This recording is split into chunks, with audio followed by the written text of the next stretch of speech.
कधी कधी आपल्याला स्वयंपाक करतानाच काही गोष्टी सुचतात, हो की नाही? तर काय झालं, माझ्याकडे ना 4 ते 5च अळूची पानं शिल्लक होती आणि त्यात तर काही वडी होणार नव्हती.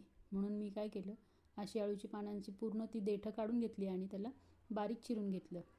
मग एका पातेल्यामध्ये कोकम आगळ आणि गूळ आहे तो पागळून घेतला आणि मग त्यात सगळं मसाले वगैरे घालून, तीळ ओवा घालून मी अशी वडी तयार केली. आता 4 ते 5 अळूच्या पानांची वडी तर खूपच छोटी झाली असती, पण अशी वडी केली ना, त्यामुळे मग ती जरा थोडी मोठीही झाली आणि चवीला तर खूपच छान झाली होती. मग अजून काहीतरी हवं म्हणून बटाट्याची इथं कापं तळून घेतलेली आहेत आणि फक्त वरण भात, आळू वडी आणि बटाट्याची कापं असं आमचं आज जेवण होतं. आणि कशी वाटली तुम्हाला माझी आळू वडी करण्याची पद्धत मला कमेंट करून नक्की सांगा.